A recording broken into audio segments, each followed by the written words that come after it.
Yo, what's going down? Ladies and gentlemen, boys and girls, children of all ages, Random Beats and Geekscape.net present your ghetto wrestling commentary, tag team champions of the world. It's your boy, G1 to the rescue, your baby mama's favorite. It's the villain, Teek. It's the Mania Podcast. What's cracking? I go by the name of G1 to the rescue. He's Teek. You know what it is. Mania Podcast, episode 205. I guess we the last 205 live since 205 live don't really exist no more. So much for that. But anyhow, he's another wonderful. I said you the ghetto when you don't speak to me. He's the views of G1. We gonna start that off are not necessarily the views of Teek or the Mania Podcast. I'm gonna have to start holding up a sign like Al Borland back in the day on Home Improvement. When Tim would say some outlandish shit, you just hold that up like. You so funny. Where is ghetto wrestling commentary outlandish? I'm gonna put your PO box up. Send all. Send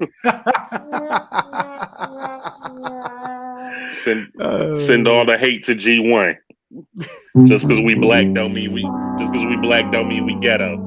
Oh man, listen, I know I have some ghetto tendencies, and I'm perfectly fine with them. I'm okay. That's funny. I lost that shit. Phone went tumbling already. Oh damn. It's all bad. But anyway. That's one for the night. That's right. The first one. But anyway, guys, again, thank you all that are joining us across the internet world, and those who will join us shortly, all across Facebook, all across YouTube, all across Twitch, and on my personal Twitter. Soon the Mania Twitter will be back up and running, and we'll be back streaming on that.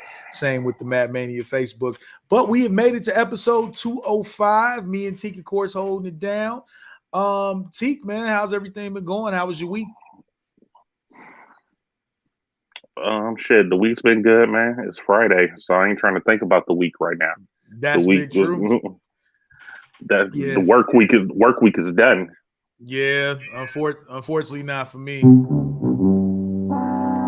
I got 2 more pop-ups tomorrow. Shouts out to the good folks at Sunday Goods. I'll see y'all tomorrow, Tempe and Phoenix.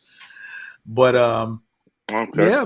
Yeah, definitely back at Sunday Goods tomorrow for sure between noon and 7, and then that'll be the end of my work week finally. But man, we got a lot. We got a lot of stuff to cover. It's a Friday night. Those of you live, obviously you probably know that there are 2 respective wrestling shows that are on at the moment. Choose your favorite or watch both of them like I do. Join the conversation. All the social medias. Of course, we'll give them out again towards the end of the show. But big pay-per-view weekend. AEW Revolution is live this Sunday on pay-per-view, Bleacher Report app, and select movie theaters. I think I want to go see it at the movie theater again. That was kind of lit, bro. My bad. I'm still trying to check all the stuff and get stuff together on the socials. I don't see it on the Mania Facebook. I thought you said it was on there. Oh no, remember, so I realized that from that last time that we tried to do it, we're signed out of that Facebook page, so we got to figure that out on the back end, Okay.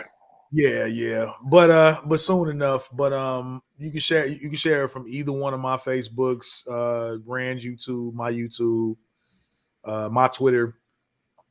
It's all on there, and we'll obviously get those accounts and everything squared away. I just upgraded everything again, so we'll be good shortly.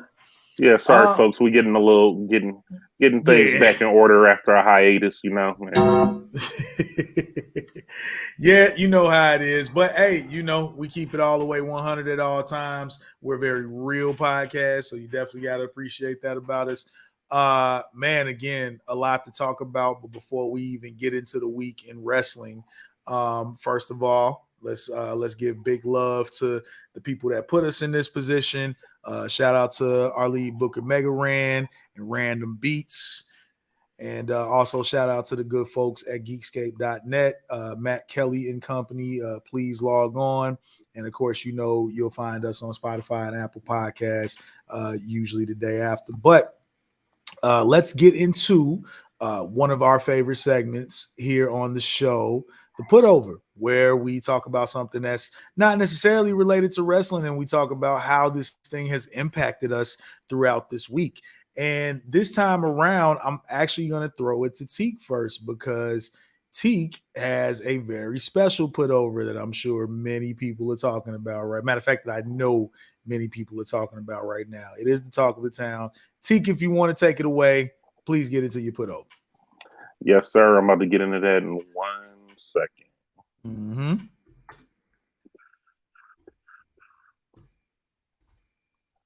How y'all doing today, folks? I can't see if anybody is in or if anybody is commenting or whatever.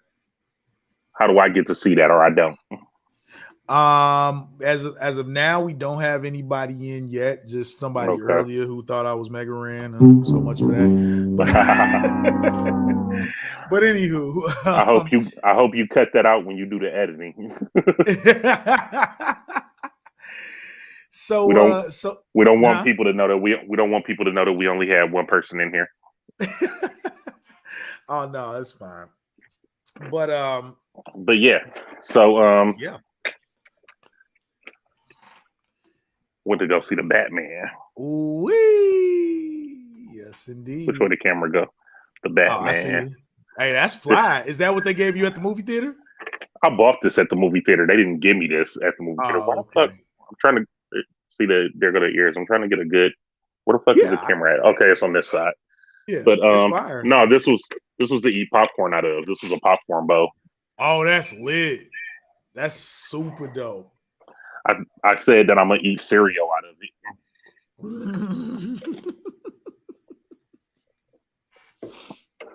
Okay, that's fair. Little cereal, Nothing wrong with that. It reminded me of Al Snow's head. Really? Hey, well, what does everybody want? Hey, what does everybody need? Hey, I may not be the head the city wants, but I'm the head the city needs. Yes, Teek, that was fucking perfect. And I'm in these streets. Goddamn right. That's Batman. Batman is in these streets. He ain't got he for the thoughts. So man. Oh, I mean you laughing, but I mean Bruce Wayne is for the thoughts. Yeah. He gotta be. That's his image. True, he out there. True. Although from what I understand, based on some reviews that I did watch for the movie, this young Bruce Wayne is a little bit different on the personality side. Oh yeah, let me talk about it. So this, besides making fun of the cowl and stuff like that, this Batman was. So I've been talking to a couple people about it today, or whatever, and so my takes on it is like. One of my favorite Batman movies is Batman Begins. Mm-hmm. And that's because Batman Begins actually spends more time as Bruce Wayne than it does as Batman in that movie. You see a lot of him in the beginning, a lot of his training, him still doing all of this stuff, trying to gather the skills and things like that to become Batman. Mm-hmm. In this movie, in this new one, he's Batman way more than he is Bruce Wayne.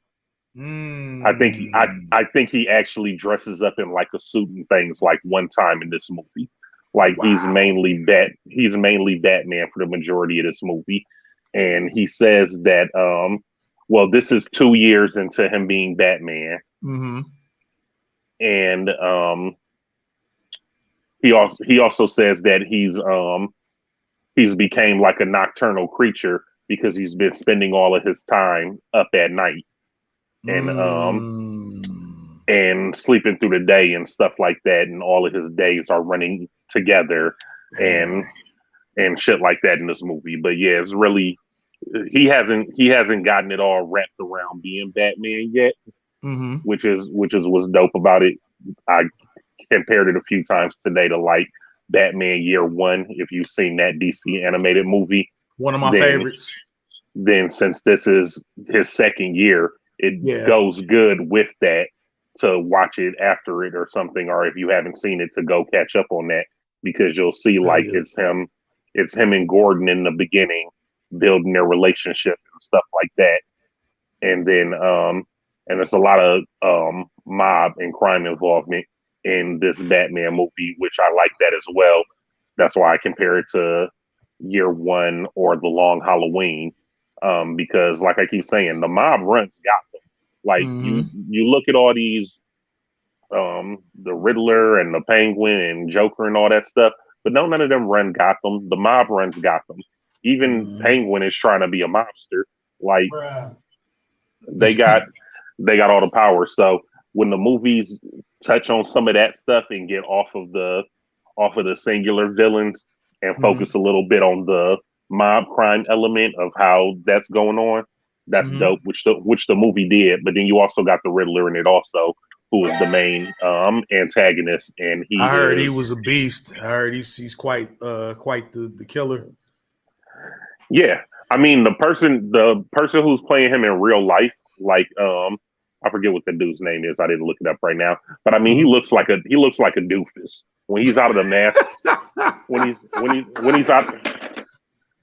out of the mask, I caught it. When he's out of the mask, he looks like a doofus. He looks like he looks worse than Dewey and Scream.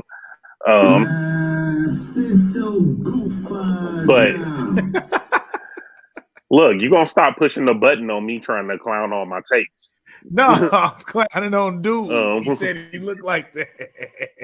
But he had a mask on for the majority of the movie and stuff. Like you don't see who he is until the end of the movie. So if you know who's playing him, then you know what he looked like. But if not, then you don't get to see him until damn near the end of the movie. So it's good. It's a dark movie the whole time. It's real dark. It's real brooding. It's real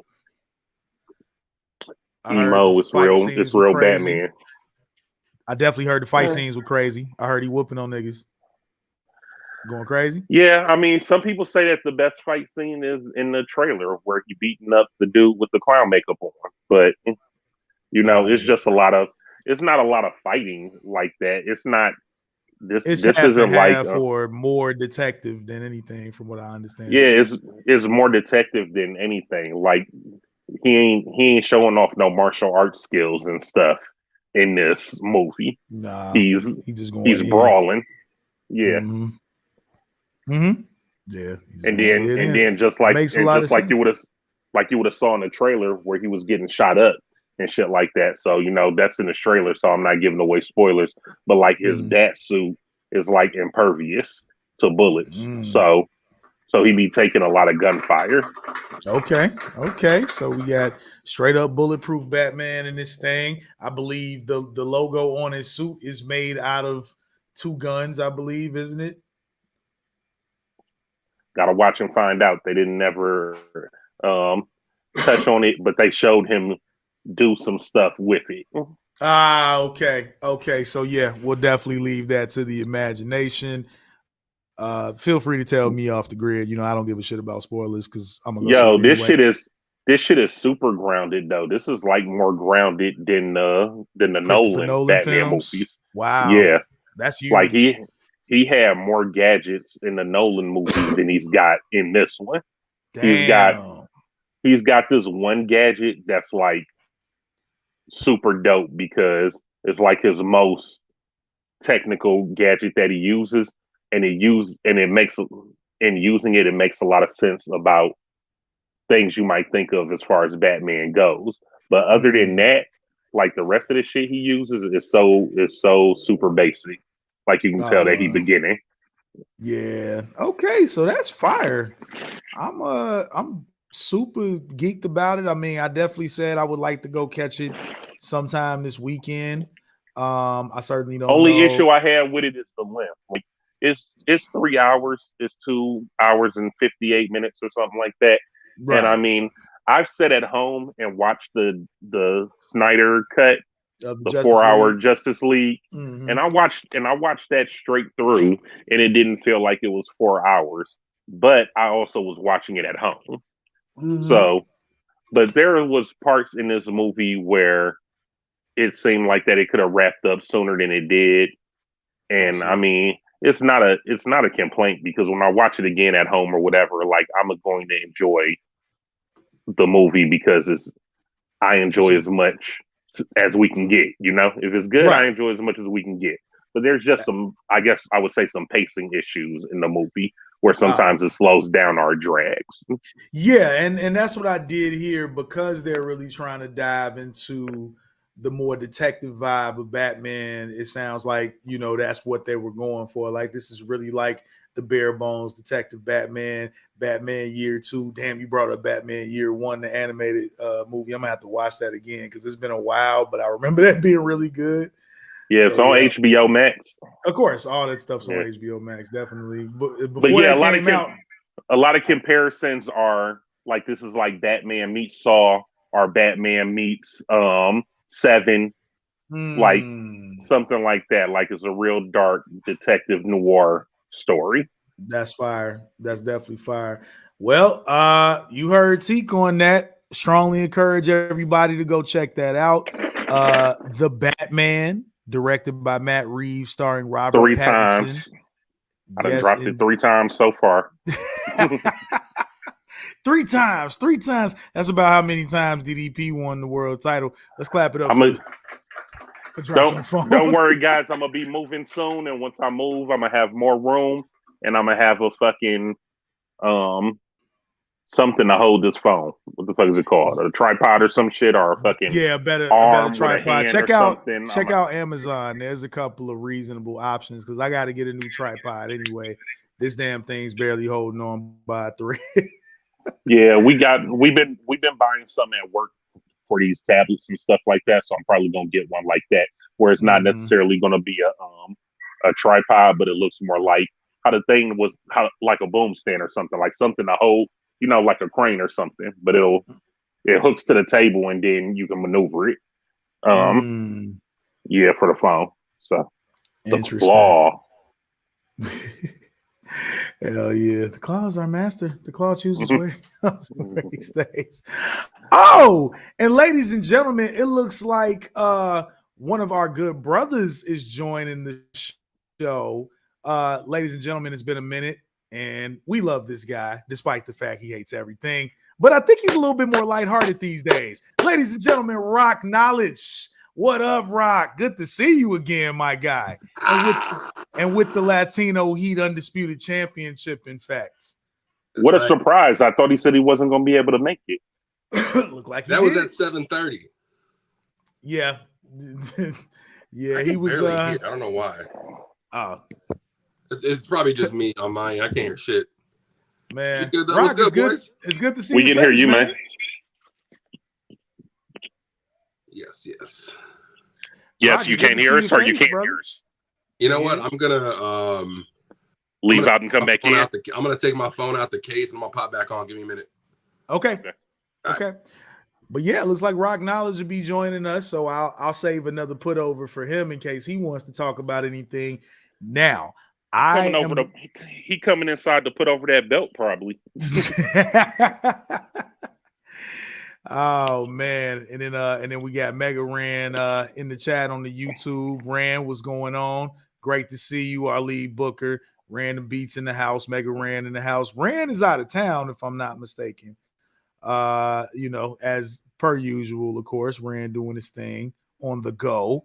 So wherever you are, you know, we wish you the best. Be safe and safe trip back home out there. Shit, it looked like he said that he just said in the group chat that he was watching a Batman. Pay attention to the Batman. Oh yeah, he is. That's right. I forgot about that? What, you messaging us in the bathroom, Rand? You out in the hallway? Go watch the movie. Oh man. I know that theater too full for you to be on that phone lit up in the theaters. I could barely get a picture off in mine. I was like, yo, I got to use this flash, but I don't want people to be mad at it because it's full in here. Rock, it's a you little there? bit better. It's still muted, or it's still kind of muffled, so I don't know what's going on. It could just be my phone being stupid. Okay, you don't have your earpiece? You don't have your You know what? I do got AirPods. Hang on. Yeah. Yeah, because we all got headphones on and it sounds headphones good. or something. Yeah. That might be why. Mm-hmm. Yeah, because when the volume was just coming out of my phone, I was telling you when at the beginning it was sounding like crap. So yeah, Rand, you eating popcorn, touching your phone all buttery now. Buttery phone having Fucking A, man. Keep dropping these hoes. I mean, That's sometimes they don't be that's how worth you the doing. time. Exactly. You just dropped them hoes. What up? I said sometimes they don't be worth the time and effort, so you got to just drop them. Oh shit! Oh, did Rocket leave again? Okay, he'll be back in a second. There we go. I'm There back. you go. Can you can hear it? Okay, no visual for you, but there you go. Yeah. All right, you can hear us loud and clear. Yeah, let me get back into character. Perfect. All right. So Rock Tino Heat. I was about That's to say right. Latino Heat, Rock Knowledge. What's up, man? No, What's been going on Rock-tino. in your world? Rocktino Heat. Shit, man. Chilling. Yes, sir. Yeah, man. What's been new in your world, man? I know normally when we talk wrestling, you've kind of been just like strictly invested in WWE for a while, but have you been paying attention to any of the AEW stuff? Yeah, I mean, I see stuff online. I read about the stuff. I ain't really watching much of anything though, and that's WWE. I don't really watch about anything right now. I'm not all that intrigued, unfortunately. Like there's some stuff that's coming up. Like Mania's got some matches that look pretty cool, but like trying to watch Raw, SmackDown, NXT, AEW. I catch highlights. Yeah. More often than not, NXT, I'm kind of just doing highlights on, only with the exception of Braun Breaker matches, because that's about the only person. Braun Breaker and maybe Carmelo Hayes. Those are about the only two people I'm besides Nikita, but that's for another reason. But yes, hi Nikita. But outside of that though, it's been like a lot of highlights from NXT. I've been trying to watch Raw and SmackDown more going into WrestleMania season, but honestly, it's really been a lot of AEW just because about 80% of the people that I fuck with are all over there now. So I mean, every time I see people going to NXT or AEW, I'm like, oh, it's all the guys that used to like to watch NXT. So at some point, I'll fully make the transition. Yeah, I did see. You should be something watching on Twitter tonight. Yeah, I saw something on Twitter tonight from AEW.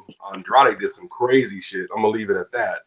Oh yeah, it was crazy. Watch Rampage, y'all. Please watch Rampage. Yeah, see, and you like Andrade. He's over there. I mean, we got a lot to talk about. I'm not sure if we got to finish putovers. Rock, you putting over that title, or you got something else? No, I mean the title is this is a put over every day of the week, but my put over is going to be the lead single off of one of my favorite artists' albums. She just released it last week. The single's called "Holding Back." It's by Banks. Yes, sir. If you're familiar with the show, I put Banks over a handful of times. Every time she drops something, I'm like, "Yo, it's my shit." And "Holding Back" is fire. So right. That's crazy. Yeah, G1 was surprised I even knew about Banks. Bro, we was on Twitter talking about it, and I guess I had never paid attention to the fact that you would put her over, because I'm thinking maybe this is another rapper that just so happens to share a name with Lloyd Banks. Because my introduction to Banks actually came from Gimme was on the soundtrack to, I think, WWE 2K20. It was in the menu. Oh, really? That was my initial introduction to Banks, and then I went and started listening to her whole catalog. The Devil, I'm kind of stuck on right now, and I've listened to all the new her stuff. First album, Her first album, Goddess, for me is one of those press play and goes. I don't skip nothing. Not a damn thing. Yeah, Rock on that. Rock been thirsting on that.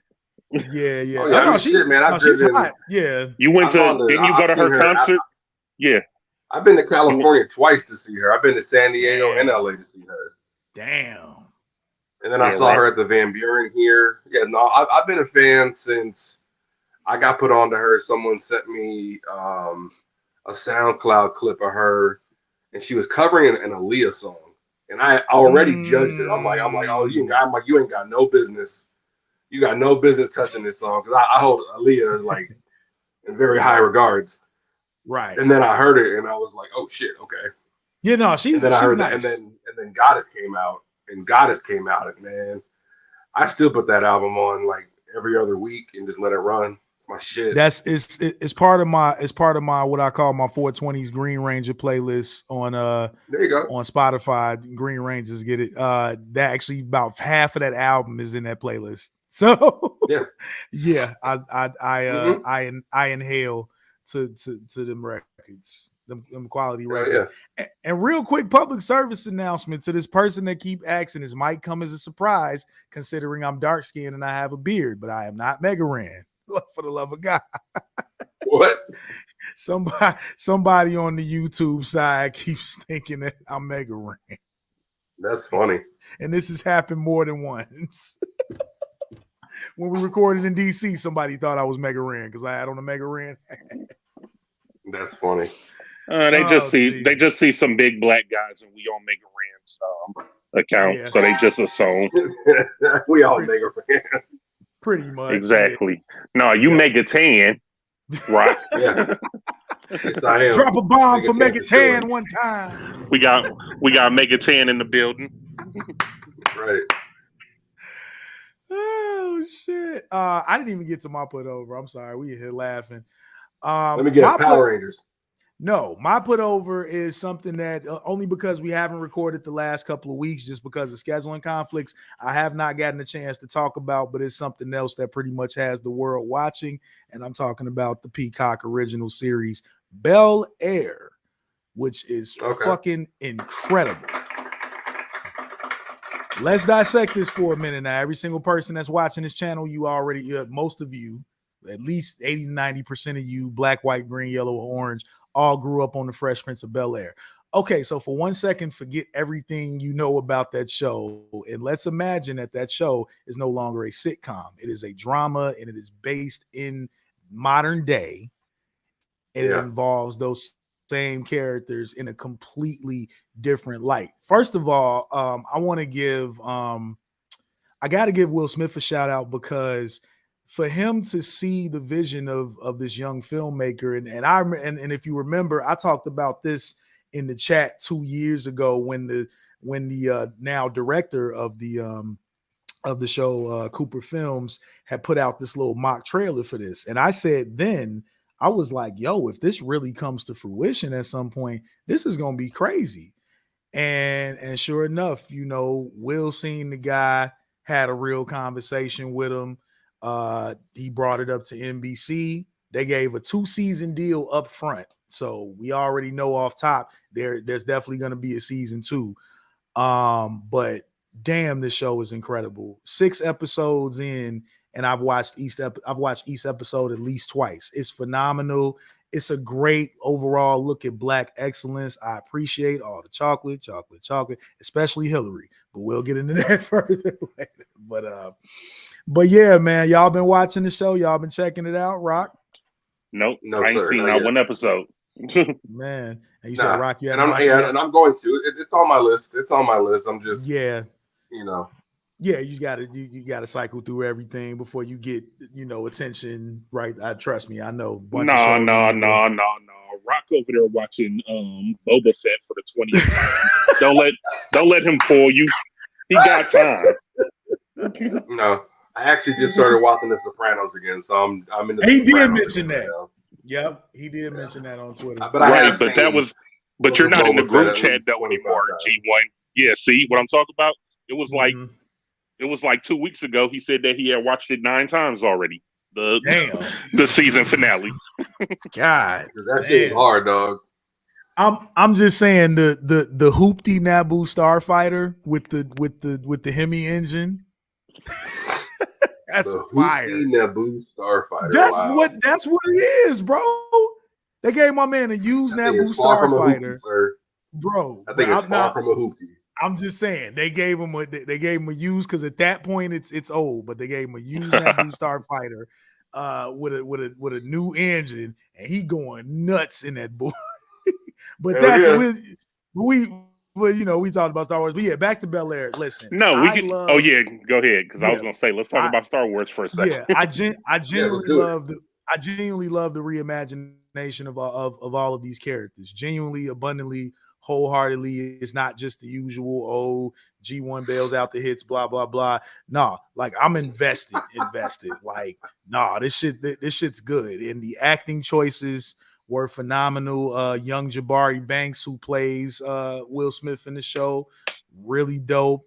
The young African actor who plays Carlton, I hate him, and that's how I know he's doing a good job. Man, Coco, Lord, that woman. Yo, I play devil's advocate. Didn't nobody ask for no serious Fresh Prince of Bel Air remake or reboot? I don't care how dope it is. Because check this out. Let me vent my frustration for a second. So I say this about Tyler Perry movies, right? Like before follow me. Before Tyler Perry started making movies, we had movies like Love and Basketball, like Brown Sugar, like The Wood. Hating on them movies, bro. No, I'm not hating on those movies. I'm saying those movies were fun black movies. When Tyler Perry started making movies, they all got depressed. Bitch was throwing her ex-husband in the fucking tub with a wheelchair head first. Fucking somebody wife on crack, like all this shit going on while he dressed up like Medea cracking jokes and shit. But I'm like, yo, why we gotta just focus on all the fucking bad, sad, depressing shit or whatever? Like, why all these white movies be having all the fucking fun and we watching fucking Knocked Up and Super Bad and all this fucking fun white shit, and every time it's some black shit, it's let's go back to reality and look at how depressed and sad shit is. Like, but it's not. I'm telling the truth. But listen, it's not. But specifically in the case of Bel Air, it's not all depressed and sad. It's just a more grounded look at this story instead of just doing a clip sitcom. That I saw immediately was audience. The clip that I saw was immediately him trying to get in a fight with a dude saying nigga a white dude saying nigga in the locker room. When I saw the clip, and I'm like, okay, so we immediately getting into that, right? Exactly. No, it's reality. No, Jazzy Jeff getting thrown off the porch. We going straight to yo. You can't say nigga. Like, oh shit, that's funny. No, Jazz ain't got kicked out yet. It's funny because they kind of spun it. I'll let those who haven't seen it get into it, but I'm sure we'll see it eventually. I'm not gonna spoil it, but overall, I just think from a black excellence perspective, it's a crazy look at the Banks family. You know what I'm saying? Will, a couple of other legacy characters, and Jeffrey's the fucking man. Jeffrey's like Jamaican 007, the house manager. They don't refer to him as the butler, they refer to him as the house manager, and he gets shit done. Here's something else I got to say about this. And what's up, boy? And because I'm not watching it, I might be wrong or whatever, because when they get to these episodes, if they get to these episodes, they probably will be good. But when you have a comedy and then they do a drama episode and it's real good, it holds more weight. You get what I'm saying? Like that episode with Will Smith and his dad leaving and them crying and shit. Like, you ain't expecting that you're not expecting that from Fresh Prince as a comedy. So when that happens, it hits you harder. When you're watching something that's already drama filled, you expecting it. That's all I'm saying. Of course. Yeah, and it's funny because I mentioned on Facebook that it would be interesting to see what the Bel Air interpretation of that story would be. And when I put that up on Facebook, a bunch of people commented a few different things, and it was hilarious. That's number 4. He been dropping his phone the whole time. I'm almost 5 times. Are we keeping track? I've been keeping track. I'm almost a 5-time champion. That was 4. That's too funny. Oh God. Oh man. But yeah. Yo, before we get into line is, wrestling, it's a though, fire. you done with Bel Air? Because I want to ask Rock a question about Star Wars real quick. Yeah, I was just saying. Bottom line is, it is a fire show. Fans and non-fans, people who have never seen the Fresh Prince of Bel Air, will dive into this show. You will be invested in these characters. You will love it. Peacock, new episodes every Thursday. 6 episodes up as of now. So go check it out. So, Rock, I know you're not going to complain about it because you love Star Wars and everything that comes along with it, but you got to admit that Boba Fett ended up being like Mando 2.5, right? Like how Mando just going to come in midway through the season and just take over. And if somebody wasn't watching Boba Fett and they was only watching Mando, they missing out on 2 whole episodes of Mandalorian before the new season come in. They're going to start watching Mandalorian. They're going to be like, yo, why the fuck is Grogu back with Mando if they didn't watch that, right? Look at him. He's smirking because he know that's that AEW getting all the WWE niggas to come over, right? It's like, yo, Mando, come save my show.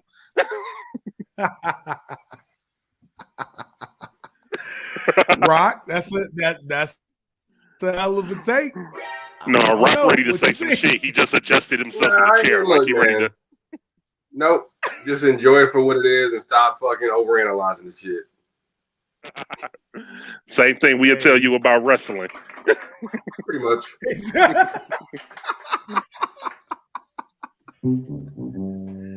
Oh shit. I was waiting on that, but that's a hell of a lot of fun. Man, and because we have quite a bit of wrestling to try to sift through, I don't know if we want to dive into AEW first because the pay-per-view is coming up Sunday. Well, I kind of just before that, let's talk about some news and see if Rock is hip to any of it that's going on, so that we can discuss that. You've Absolutely. heard about the AEW ROH acquisition, right? Yep. Yeah, I saw that. Mm-hmm. Like, okay, so for me, I don't really understand the significance or why it's such a big deal, and that's only because I never watched ROH. I never paid them any mind. I knew who they were. But like, to me, AEW buying, what do they buy? The company or the video library? I couldn't get he bought the company. He owns it. He owns it all. Okay. He owns it straight out. Oh, so he pretty much did what Vince did when he bought WCW. He just bought ROH. Yeah. Because ROH was about to be like done, right? They were about to be like out of business. They were done, right? So this was something that they must have been plotting, or was either in the talks, because once they like let everybody go out their contracts and stuff, they did say that they were going to be back, or they had put out like a date for something to happen. I don't know if that ended up being a date for that pay-per-view that they did or what it was, but the significance of, they did. They let everybody out their deals, Mega Ran, before that happened. So, but the significance of them signing ROH is that ROH has been the breeding ground for a lot of your favorite WWE talent or talent in other places. They were kind of like how WWE was pulling all the ECW guys over before the invasion happened, and you were getting RVD and the Dudleys and Taz and all those guys over. That's how ROH been. Like, G1 probably can start naming off dudes, but pretty much like what CM Punk came from there, right? A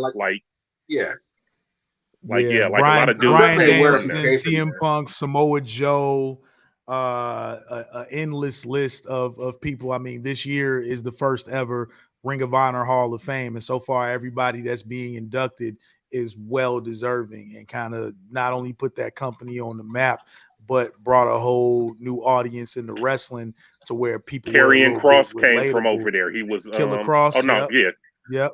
Damian Priest came from there. Punisher Martinez. Yep. Mm-hmm.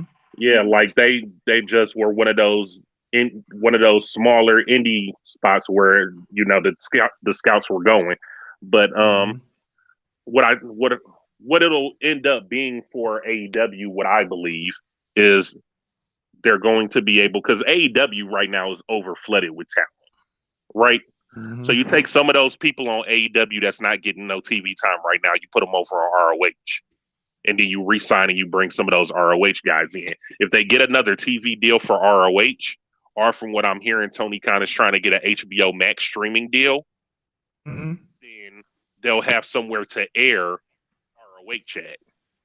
Right. Dragon Master also brought up another one, Seth Rollins, formerly known as Tyler Black. Yes, I did watch him in the Tyler Black era. Absolutely. And then the other thoughts going around is that because I'm hearing that Cody's talks with WWE has fizzled out, that Cody and Brandy is going to go to ROH. Cody going to start running ROH. They're going to do a ROH invasion on AEW. It's going to be great. Yeah, and also their plan is to almost use this is all just stuff that you hear from the dirt sheet, so we don't know how confirmed any of it is, but their plans is to use Ring of Honor almost like their SmackDown or their like NXT their second brand with a little bit more importance, exactly, which is a great idea. Again, because of majority of the ROH alumni, and like Teek said, it just brings the possibility for even just more stellar matches than what AEW was already putting on alone without directly collaborating with Ring of Honor. AEW is already in cahoots with New Japan, so it's just back to that whole like everybody just getting together and making good wrestling. You know what I'm saying? And this is, and I also this whole think acquisition was phenomenal. I think the loose contracts are going to is something that brings the talent over there too. Because like they're able to go wrestle in the indies if they want to and make some money. They're able to go over to a TNA or a GCW or something like that and wrestle too. And you can't do that at WWE, which I heard that Vince has been trying to buy ROH or like several times. One time Triple H was trying to get ROH, and then the other time Vince McMahon in like 2001 wanted ROH when they were first talking about closing the doors and stuff like that. But I mean, for them not to sell to Vince and sell to Tony Khan, there's got to be a reason. Because Tony Khan's actually gonna not do them like WWE tried to do ECW when they brought them back. Granted, there were a couple of cool things. WCW and just shit on them. Or WCW, right? Yeah, exactly. But you can't totally put the WCW side of things on WWE. No, because they were trained because of writers and shit. A lot of those WCW guys had contracts, so they could just stay home and get paid. So that's why we didn't get the big names. That's why we didn't get the big names when WCW quote unquote invaded. You didn't really get like the big because they were all under contract. They were getting paid. So why would they go work? Why would they go work when they have a guaranteed contract? That's a huge part of why. It took a minute for Goldberg and Sting to come along. He's absolutely right. Goldberg didn't come to the company until like 2003. 2004. Yeah, exactly. Well after the invasion. So exactly. If now you put it to you like this, I mean, when they shitted on Booker T in the invasion. Yeah. Put it like this: if the invasion happens and you get the entire WCW roster, that means you get Sting. That means you get Goldberg. That means you get Hall and Nash. All those guys at that time in 2000, 2001, it changes the entire dynamic of the invasion. But you didn't get that. You got the Sean Stacey. You got the Sean Staceyaks and the Sean O'Hares and no knocks to some. They had their not Staceyaks. Staceyaks was ass. Sean O'Hare had a couple moments here and there, but God rest his soul. We didn't get him. I mean, Booker T came, and yes, he got shitted on thoroughly by The Rock, by Stone Cold, by everybody. Triple H. Oh man, let's not even talk about how dirty Triple H did Booker T, man. But yeah, but I'm telling you, man, like if the entire WCW roster that was on and popping would have been there when the invasion happened, we're talking about the invasion in much, much better light. Well, just to respond, I saw Rand shoot a comment, and I wanted to respond to him. Why isn't Rand on here right now? Rand, what are you doing, sir? He's at the movie theater watching the Batman or taking one. He's not watching Batman if he's fucking tweeting us. Right, that's what we just got. He's out of there a little while ago. Come on, Rand. But he said same thing can happen with ROH because there's no big names over there, and all the contracts are released. And yeah, I agree. But so that brings up a question that I want to ask you guys. If Cody goes over to ROH, does he start? Who's he recruiting from AEW to come over to ROH? We already know his bro's going. Who else is going? Shit. Wow. Is that what's gonna happen for real? I don't think it's gonna be. We armchair booking, man. I'm just asking a question. if they're gonna do it, if they're gonna do an invasion, who's gonna invade? I would love. It's not just gonna be ROH guys. It's gonna be AEW guys who feel like they didn't get a fair shot, also, right? I want to see Darby Allin versus PJ Black. Rock, you might know him as Justin Gabriel. Okay. That would be fire. It would be interesting. Honestly, I don't even know who's currently was a part of ROH, so I can't even answer that question. I don't know who's going to be. I don't know. Like who was there a champion when they ended it, or I don't know. Yeah, Gresham is a champion. I definitely can't wait to see him come back. Hell yeah! I'm sure he has the belt. But you know Jordan Grace. Is that a girl? Yeah, that's Jordan Grace, girl, Impact, former champion, swole, Caucasian girl, thick, short. That's John Gresham is her husband. Oh, yeah. John Gresham is her husband. Big black dude, super technical, swole, short, dope as hell. Okay. I mean, I'd even watch a program with him and Cody because hell yeah, what? Yes, because what's been going on is like Gresham has been holding on to the title and keeping that honor wrestling going where you got to shake hands before and after and stuff. And I feel like if Cody go on some heel shit, trying to take over ROH or something like that, man, there's so many. ROH is a blank slate right now with so many stories that can be written or told right now. It really is. How do they even remotely make this make sense if in fact Cody does go to ROH? I don't even understand how they make that make sense. It's just Cody. It's a big work. It's a big work. It will be a big work. Think about it like the long con or a long game. Like we're all going to get worked eventually, right? But they kayfabed it until it worked because you thought he was going to WWE. You thought he was going to New Japan. You thought he was going here. You thought he was going there. Nope, big swerve. We bought ROH. Now he's over there. Right, and they've said on numerous occasions talks with WWE have kind of fizzled out in so many words. So, hey G1, check the Mad Mania chat. You see it? Okay. Yeah, I see it. That's all on my computer. Let me ask you this then. So, because I didn't really have a whole lot of discussions about when Cody left AEW. Like, was that really is it that big of a deal? Was him leaving AEW that big of a deal? Yeah. Is it just me and my Cody Rhodes bias that doesn't really care about Cody Rhodes? It was like, okay, he left. Well, it's also you're not really knowing about AEW from the beginning and how it started, but Cody being one of the main people. Oh yeah, I know that. I totally know that. I know that part of it.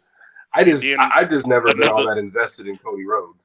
Well, another part of it was, and this may be true or this may be a work also, but people were saying that Cody was insinuating that he wasn't getting paid the way that he should be. He cut a promo where he was saying, he kind of talked shit about CM Punk, where he was like, yo, while CM Punk was talking about he wanted to do this and do that, I was the one who was really doing it. Like he was talking about he wanted to build forbidden doors or whatever, and I was kicking them open and shit like that, he was saying. So you got to think about it. If AEW is signing Bryan Danielson and CM Punk and all these guys staying, you think they're not getting the bag? Yeah. My contract is up. I want more now. I'm with that. That I definitely would completely agree with that notion. You've been throwing money all around. You've been signing every WWE guy that then got let go. True. I mean, all the good ones, all the ones that are like worth signing that didn't really get used properly. So Buddy Matthews is part of the so house.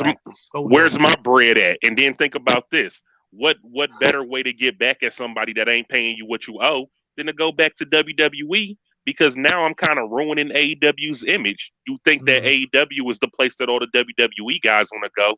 Well, how about somebody who done been in AEW from the beginning saying, "No, I'd rather go back to WWE." Headlines. Crazy headline. Smear campaign right there. Good way to stir up shit. Yeah. Completely agreed.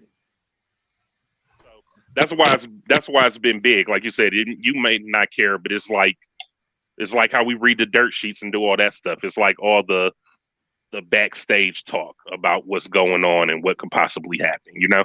But you know, because I'm not the biggest Cody Rhodes fan either. I was booing the fuck out of him in DC. I hate that dude. Yeah, I don't like Homelander either. So, oh my God. his Homelander Nazi image. Yeah, I'm good. Hey, outside of that, he's a quality wrestler. He puts on great matches. The Sammy Cody match that'll go down in history. That shit was phenomenal, to say the least. I mean, the cutter off the ladder was great. Crazy. Because it was a great spot for him to leave AEW with that being his last match. Also, I mean, he went out on top. I was just about to say he went out on top. You bring up a very good point. Absolutely. And he put a lot of people over while he was there also, you know. Yeah, like he was executive vice president, but he wasn't like selfish. You know what I mean? He could, you know, he didn't have a problem putting anybody over, you know. He didn't keep going for the main title. He took himself out that picture where he could have easily just wrote himself in that. He could have been Triple H. It could have been the Cody Rhodes Reign of Terror, and he could have just had the belt all the time. Not the Cody Rhodes Reign of Terror. Yo, Triple H had that. Him and Arn Anderson and DDP could have been running Rough House. That actually would have been lit. These are all wrecking shop around there. All of that would have been lit. Maybe because I'm a DDP fan, but I know what you're saying. I mean, he was with him in the beginning. That's why I said that. But I'm just saying, like he let his story play out the way he played out. I would like to see him stick around with AEW, but by going to ROH. That's my take on it. I'd rather not see him go to WWE. But I mean, shit. Vince got that bread. He didn't buy ROH, so he got money to he got money to burn since he didn't buy ROH. He'll just throw all that money at Cody. Yeah, he's going whoever. Cody's popping up at Mania. Really, most people say that he's going to show up the Raw after. We're gonna find out. I mean, especially if they do the Okay, I guess we're switching companies right now. A lot of talks is that they're going to be doing a new WWE title, right? So in this match against Brock and Roman, they're going to unify the titles and then they're going to bring a new one out. Like not right then, but I'm saying they're going to have two champions because they got two shows and each show is owned by somebody different. So Fox ain't going to let somebody else have a champion, but SmackDown ain't got a champion. Right. You know? Yeah, Fox ain't going. Fox need that. Or either way around. Yeah. It's basically this is going to be the same situation as when they retired Big Gold and they gave Triple H a title. They gave I think they ended up giving Triple H a title on Raw like a week or two later. Exactly. Because SmackDown had the same situation. SmackDown had a belt, Raw didn't, and then all of a sudden they just named Triple H, the World Heavyweight Champ. Right. So whoever wins between Rock and Roman, one of those guys is going to end up with a scrap at some point on another show given to them, most likely, or maybe they'll do a tournament. Who knows how they're going to do it? Yeah, but I was just saying, like, if we if he shows up on Raw, then he can just show up and go directly into a feud challenging whoever the champion is, right? Right. Brock or Sure. Roman. That would be the best way to bring him in. You know, I don't know. Maybe bring him in with a sledgehammer. No, he comes back with a sledgehammer, a la Triple H when he wasn't doing all that sledgehammer shit at AEW, right? He come back with a sledge, jump somebody. You know, he the new Triple H. Especially since I heard Triple H ain't never coming back, possibly. Nah, Triple H unfortunately has had too many like heart related issues and things like that. So yeah, his doctors ain't gonna clear him for another match, because now when you're talking about matters of the heart, we know you can come back from a neck injury. Edge and Bryan Danielson are proof of that now. But freaking that heart shit, yeah, you can't play with that. He gonna have to stay. It kind of brings some credence to like Triple H losing all of his power and Vince firing all the people that was working with him and stuff like that. Like Vince might be looking at Triple H like you weak, man. He might be looking at him like, yo, you ain't built for this long haul over here at WWE. You over here having heart attacks and shit. Like, nah, son, this ain't what we do. We at work when the quad's blown out. Interesting. This what we Talking do. about we at work with the quad when the quad's blown out. Or it might be the other way around, where Triple H and Stephanie might be like, yo, you know, it's just too much stress for me, you know, with everything with my heart and stuff like that. I'ma just chill. Yeah, I'm sure I'm just fade to black on some Jay-Z shit and raise my kids, you know?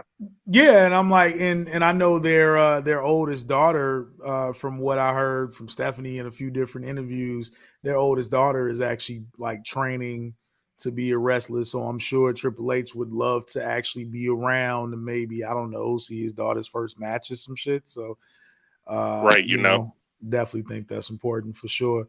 Marcos, shout out to the homie Marcos. He trying to be Ric Flair for his I wonder daughter. if she got her daddy's nose or her mommy's original nose.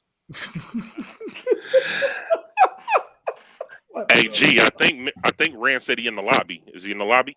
At the moment he is not. I know he said he'll be coming in a minute, but at the moment he's not in there. I'm waiting on him. I know he's coming. For sure. We gotta run in. He gonna be running in. We gotta run in assist. Rand come through dropping Samoan drops on motherfuckers. He about to run in like the Ultimate Warrior and just run around the ring and then leave. Run around the ring, do that goddamn splash, and then just dip. And then gonna come in and for 4 hours. Come in and show his face and shake the rope. Mega Rand's in the building, and then leave. I'm curious. Slightly off the subject of wrestling. We'll get back to wrestling in just 1 second, but I do got to ask Rock one hip hop related question. Me and Teek had a conversation. Teek didn't like God Don't Make Mistakes, the new Conway. I thought it was great. What did you think? He ain't listening yet. You haven't even heard it yet. Okay. This is Rock you talking about. Wow. He doesn't listen. He's probably listening to King's Disease like the 100th time. That got played this week, yes. See? Now, I've been listening to that, like the first couple joints off that Joel and Crooked Eye project, the Death of Slaughterhouse shit. And I've been watching like a little video. He's invested in that. This is crazy. No, but that makes sense. That's something to be invested in. I haven't got around to listening to what they put out or whatever. I've heard in reference to Conway, I've heard a lot of people say that it's good. However, they are also saying that it is and this is to be expected. It's just kind of maybe a little bit more polished.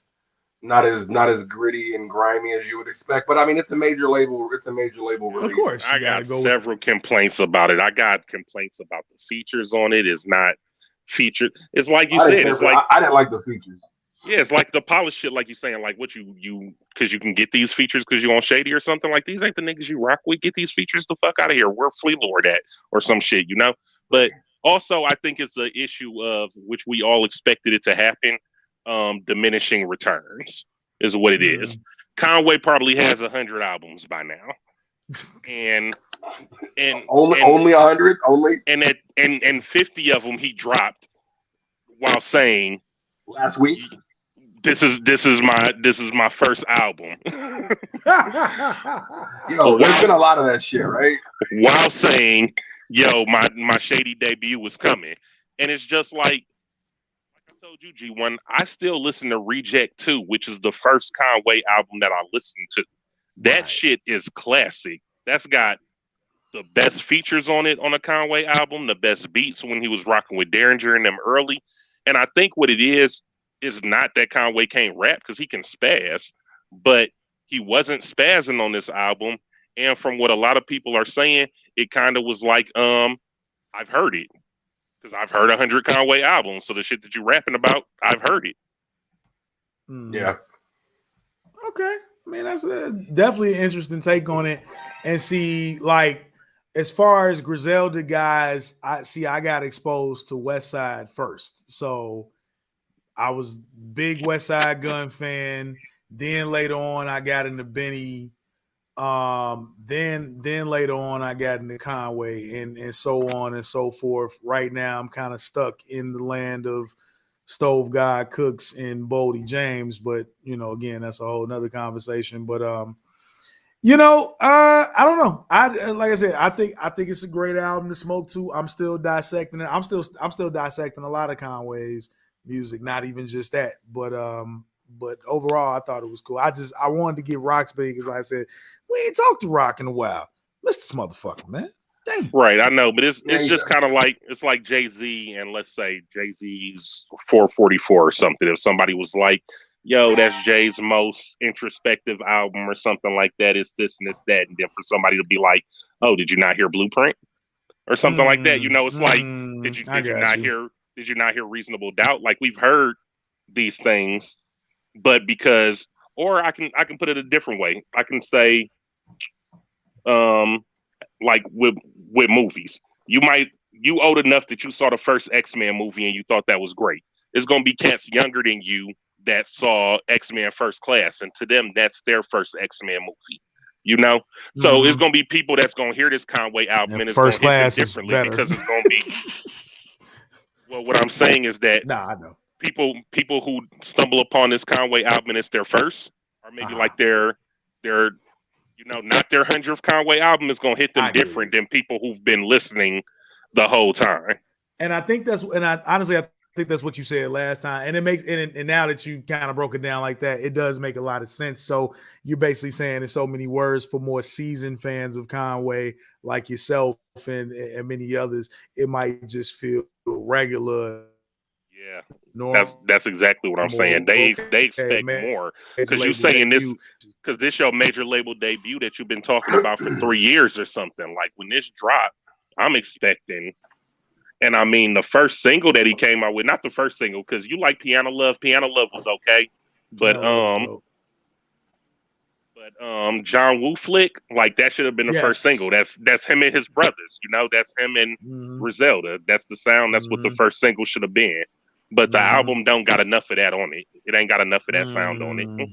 I see. And we got the run-in assist from our lead booker, ladies and gentlemen, representing Random Beats, Mega Ray. Yo. Lead booker looking like young Booker T with the dress. What's up, everybody? I was having the hardest time getting on. I was on my laptop. It's not allowing my camera to work. So yo, me too. I don't know what's going on with that. So on the Chrome on my phone, when I went to StreamYard, it kept on denying my video and my microphone. I had to update it and go into settings and change shit. Yeah, just didn't love you guys. Just it didn't love you guys at the time. That's it was being crazy. Shout out to y'all. Shout out to everybody in the chat. It's because we black. I'm tan. And brown. I was gonna say brown. I got you. Yeah. I kind of wanted to jump in on that, the Cody talk, but I mean, I feel like y'all said everything needs to be said. No, man, let's hear your side of it. Yeah, come on, Rand. We've been. It's honestly, it's like one of the biggest stories in wrestling, at this point. So, AEW knows how to make some people talk, but like, part of me believes that this can't be real. You know what I mean? Like, I just feel like this is a work. It's a long con. Yeah, Mr. Con, and we're gonna get the payoff way later. Because there's some evidence of some old like interviews where they were saying Cody was talking about doing something new in the storyline that's never been done before, and they were really nervous about it. And this could be it, but who knows? But I think the whole idea of him popping up, like, oh, he's going to run Ring of Honor. If they were going to do that, the best way to do it would have not like had Tony say anything right now. But let's say the Supercard is playing for Mania weekend. I think at that show, you just started off with Cody walking out like, yo, me and Brandy own this. You know, like that would be a huge thing. I mean, but if it happens now, it's like you work for Tony Khan again. So it's not a big, you know what I'm saying? It's not a big deal. So, right. Shout out to, but you know, my man, I'm going to. Kyle was saying that too. I'm gonna play devil's advocate on that and say they can always do some WCW shit where it's like, yeah, Cody is over there. Make Cody Eric Bischoff. Yeah, you work for Tony Khan, but you running this company on the inside the way you want to run it. You building your own. You building your own brand within a brand, right? So Cody would be building his own NWO inside of ROH to invade AEW. That's how you got to do it. I think there's just too much. I think there's too kayfabe is dead. Like there's no way we will believe that anymore. Like it's clearly AEW fans. Property. Yeah, the AEW fans want to be worked right now, man. I think that's what wrestling fans miss. They miss a good old work. They miss knowing what's going to happen, but lead me to it. Because what happens at WWE or other promotions, let me not just blast WWE, but like y'all start leading us to the water and we never get there. Like, where is the payoff? So like we want the payoff of the long story. There's might be something to that. I mean, speaking of, I just saw, I don't know if y'all got on this yet, but Big E did an interview and he had quite a few quotables in there. I don't know if y'all heard about this. Nah. I saw it pop up on my Twitter feed. Yeah, I won't get like word for word, but he basically was like, he had a really hard time with his championship run. He said, because he kind of hinted at, he was trying to be nice about it, but he was like, but when you have your champion lose a couple times within the first month of grabbing the belt, it's hard for people to start really taking you seriously as a top contender. And it's true. Like they immediately threw him into this stuff with Roman and the bloodline and stuff, because I think that just shows that they hot-shotted the whole thing. Like they did not have a full plan in place for him, because it happened right around the time of Survivor Series. So that's the time when the champion has to fight champion. So it immediately throws him into a program against the top guy in the world, Roman. Right. So you can't win that. You know what I'm saying? So I get it. But like I saw that match live at Survivor Series and he lost to Roman and we were like, man, like it didn't even matter. Like this would be the time that you could have gave somebody a win against Roman because it wasn't for the title. You know, these are title for title matches or 6-man tags, and they still had him take the L. So it was pretty clear early on that they didn't have a lot of love for him. So I think they said he took the most losses as a champion since like Rey Mysterio back in the day or somebody. Yo, he had a worse title reign than Drew, and Drew carried the title with no fans. Oh, Drew held it down though. Yeah. I know Drew held it down. That's how bad it is, and then they shitted on Drew once fans came back. Yeah, I still feel bad for Drew. I feel like he never got to hold the title in front of fans, and that kind of sucks. But like Drew held it down for like a year. He's the pandemic champion. He's pandemic MVP.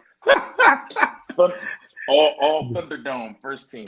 Thunderdome champion. That's hilarious. The fact that they're about to have that stage in the game. Would that make him Mel Gibson?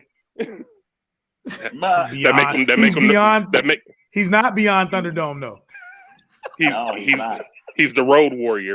He hasn't had it without that. So yeah, I don't know. Oh man! And for the way I was gonna say, for the way that WWE Creative handled Big E's title reign, we got to do this. I'm sorry, motherfucker. Well, I mean, I don't know if you've heard the rumors about, I guess, Vince McMahon souring on the New Day or something like that, trying to split them up again. Because they were saying that they haven't been letting them use the name New Day on SmackDown, and that they've been getting called by their regular names. So, like when they're a tag team, it just says Kofi Kingston and Big E. It doesn't say the New Day. That's crazy. Okay, I think that's. I mean, it's keeps it fresh, you know. So you're not necessarily calling them that because, like, they came out. One of those, it was Woods and Kofi came out to like separate music or something like that one time. So I was like, oh, okay, like, so they are like keeping them as individual people. I saw another thing about Booker T saying that about Big E. He kind of put it on Big E, like, you didn't do enough to set yourself apart. So I'm curious what y'all think. He said when you went solo, you should have stopped wearing New Day gear, stopped doing the New Day rocks, you know, all that stuff, like, should have changed to let people know that you were a different person. He's like, I would have went on Twitter, and I'm like, I think he was wilding with this. He was like, I would have went on Twitter and said, the hell with the New Day, it's Big E's day, you know, and I'm like, no. I think that's just not a good look. That's Booker T being Booker T. Yeah, I don't agree either, because the reason people wanted Big E's to say that. It's easy to say that. Book gives these newbies a lot of hard time. That. And he didn't do that with Harlem Heat. Like, he broke off, you know, from I was about to say Stevie J. Dang. It's real Stevie Ray. He broke off and he wasn't like, oh, forget Harlem Heat. He was pretty much still doing all the same stuff. Until he started dressing like The Rock. Stevie Ray, Stevie J, and Stevie Nicks. What fucking belt does Stevie J have besides a bunch of notches under? The Creep Award. The Creep Award. The Creep Championship. But yeah, no, I don't agree with that, because that's one of the reasons people wanted Big E to get the push and everything is from his time in the New Day. And like, if he stops doing the stuff that people know him for and root for him for, then I mean, that's a bigger challenge for him. Yeah, he's gonna ride the New Day wave that he built.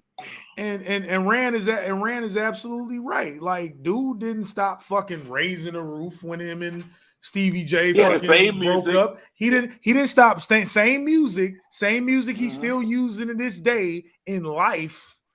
Like same gear.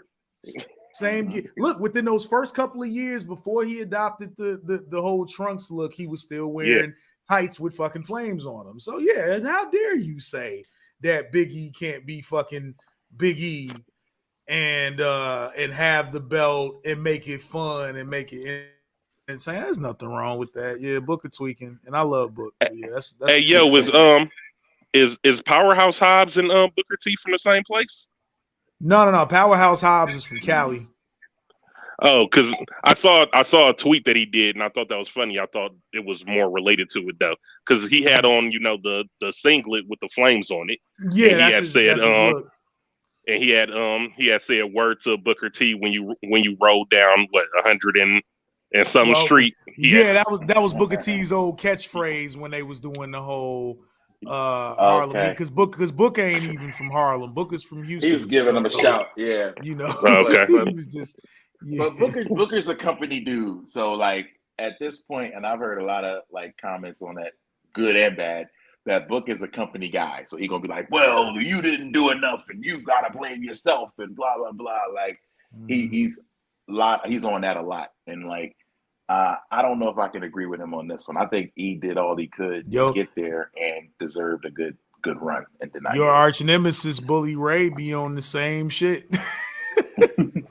Yo, I don't speaking know what of it is about these guys, yeah, like they act like you act like, you know, you didn't go in there and play the game. Like Bubba Ray wasn't in there stuttering and man, come on, y'all know what they doing. They buffing the knob so that they can always get fed. That's what they doing. They trying to be like, yo, you know, I always held it down. So let me get one more run.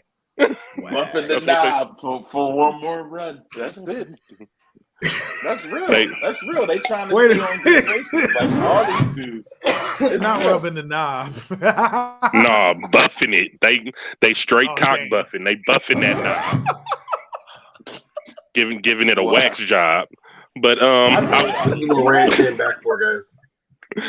No, I got something for Rand to come back for. Speaking of wild interviews, you got any takes on that Vince and Pat McAfee?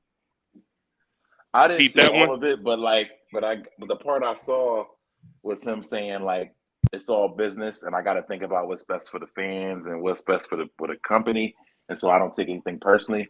I was like, that's real. Like, he's like, it's hard, trying to be a human being. Like, oh, this person might have cancer, this person might have kids to feed, but at the end of the day, and he used the term dead weight, which that one was bad. Me, got people thinking like, dang, dead weight. Like, what are you talking about? But he's like, if you've been catering every day, you are dead weight. You just eating my food and not making me no money. Yo, they was firing people he was firing people that been on Raw the past 5 weeks, holding it down, and then all of a sudden you gone.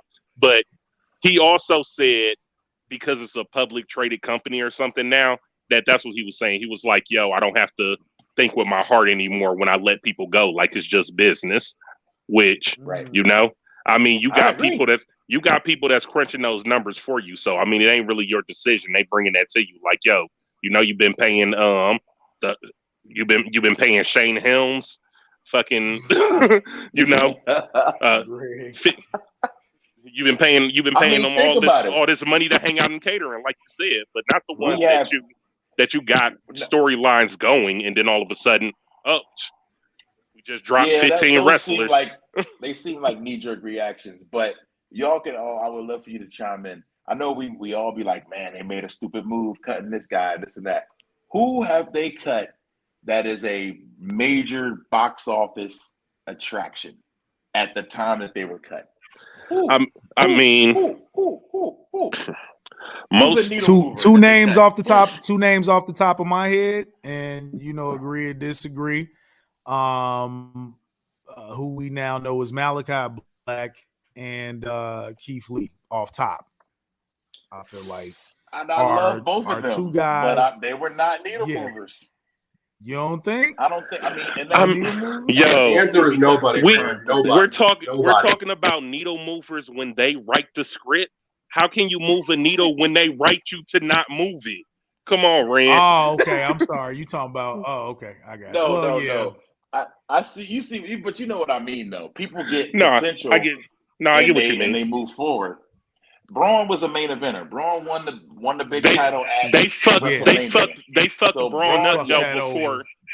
They fucked him over way before he won the title. He should have won it a year or so before then. Like, by the time they gave it to him, to give it to him, and then when they did, it was like a pandemic decision.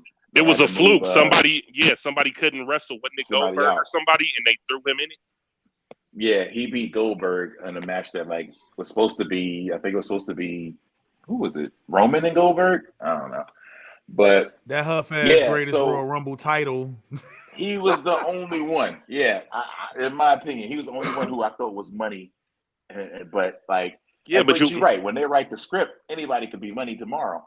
But also dealing with people who aren't necessarily playing ball the right way. Maybe they giving you other issues in the back.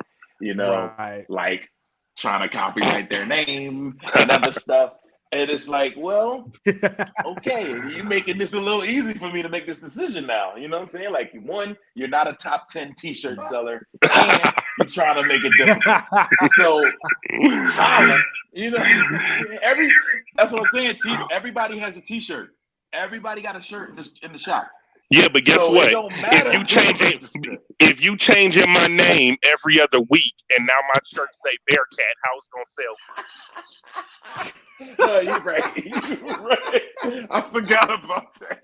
That stupid ass shit. Did any of y'all buy the Bearcat Keith Lee shirt? I don't think so. Fuck no. But you know why though? Because he was trying to own his name, and it's like. But when he had the Limitless shirt, did you not have a Limitless shirt? Somebody had one. Oh, yeah. I remember it. Oh, I'll be getting the new Limitless shirt. Definitely. I don't know if I did, but I would. Yes. But like I said, they made it a little in their eyes. It became difficult. Yeah, so that whole situation was trash. I will say that most of the big players that AEW acquired wasn't from being released; it was from contracts ending.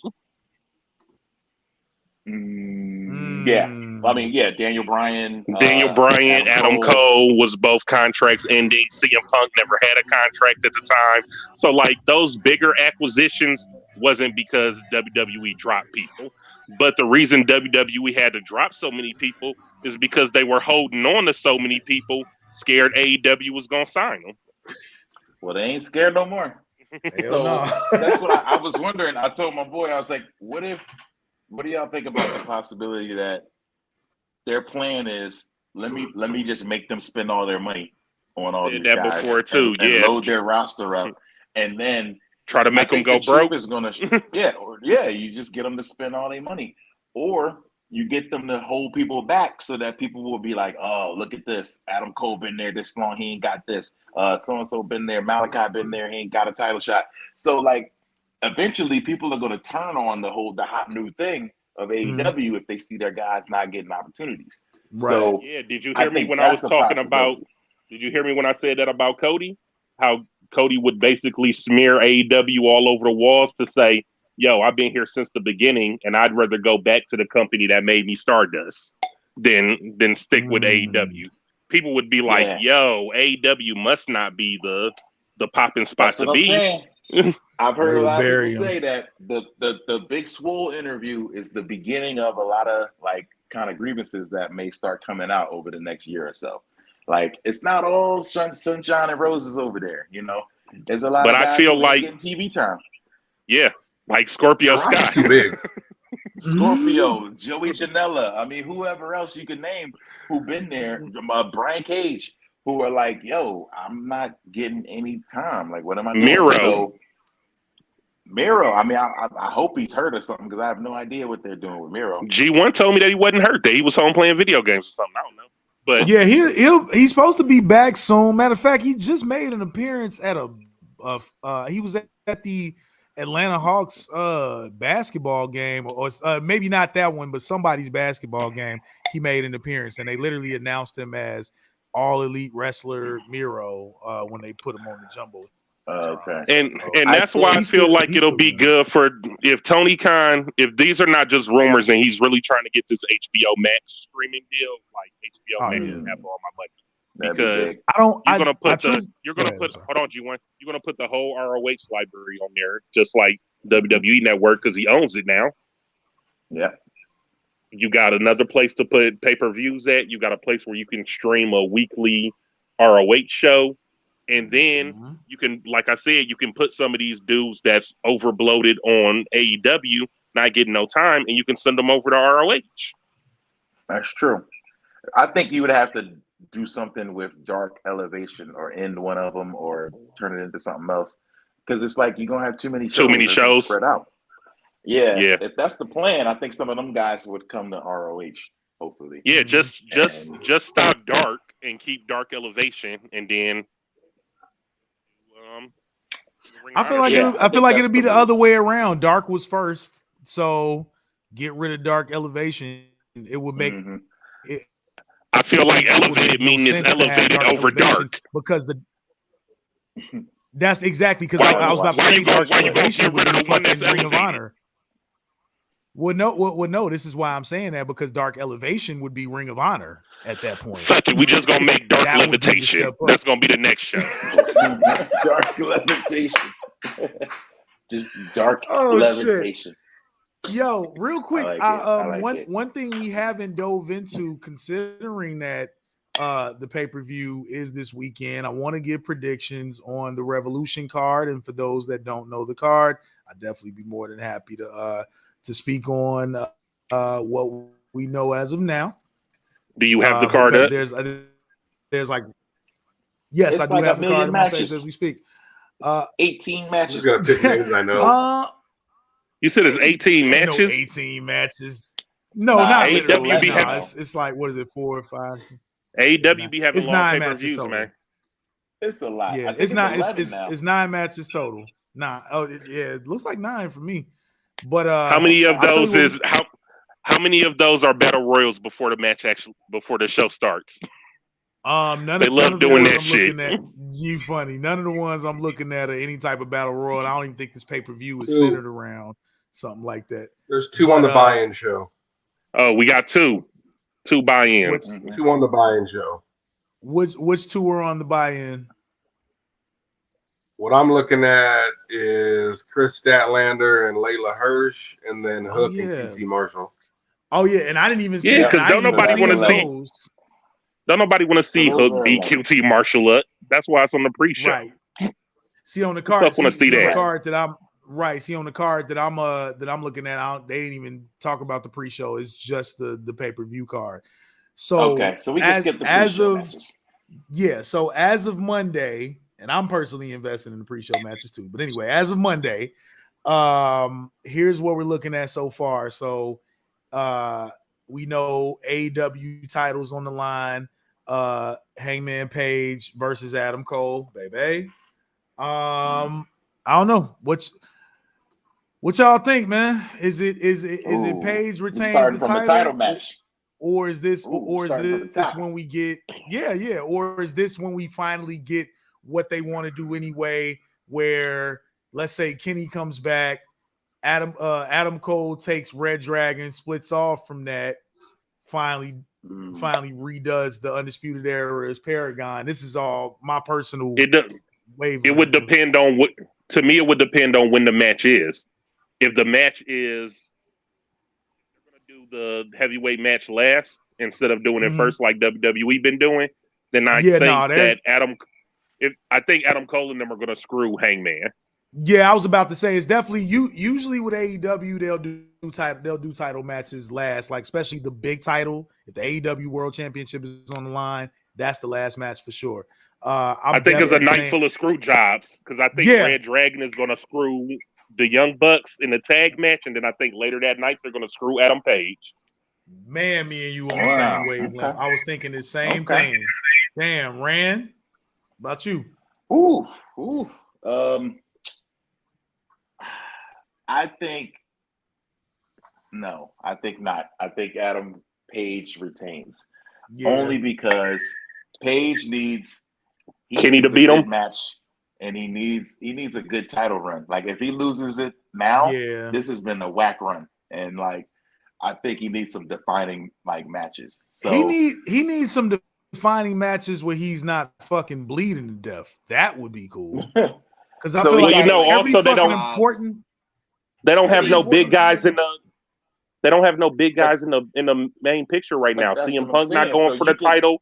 Daniel Bryan not. John Moxley not. He needs to fight these guys, right? What you can do, like he can get there. So I think like we talk about Miro. Like Miro might be healthy, waiting for a moment to come back. So like you could have Miro pop up at the end of this match and then beat up Page and like, all right, now he's next. You know what I'm saying? Like you could do that. I think God's favorite champion. Like at this point, Page's run would be worse than Big E's if he lost this, in my opinion. Actually, I take that back. I think Jay White is going to screw Adam Cole. Woo! Okay. That's big. I forgot about Switchblade. Yeah, well, that could happen too. Because if you have Switchblade screw Adam Cole, then you have an Adam Cole Switchblade storyline to move on to. Bullet Club, all Bullet Club shit. But they're like mostly doing stuff on Impact. I don't know if they're going to go in for like titles on AEW, but maybe. Hey, Switchblade's been over on Impact too, and he's spending time in AEW. The thing is, Elite is going to implode again. You know, it happens all the time. So if Switchblade is over there, if you already got Red Dragon going to join up with Adam Cole and split up from the Young Bucks, then you might as well throw Switchblade in there and have him screw somebody too. Yeah. Then you can put him with the Bucks while Kenny is gone, and then you can run a 3-way with Switchblade and the Bucks versus Undisputed Dragon. There you go. Undisputed. I would like to see Adam. The Cole rumor is title, it's Paragon. In my opinion, I would like to see Adam Cole win it because I like him more than Adam Page. But I just feel he's like the better Adam. He says that.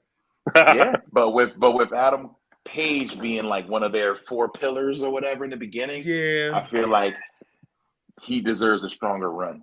So for that reason, I think he deserves to beat Adam Cole, but Adam Cole should get a rematch sometime down the line.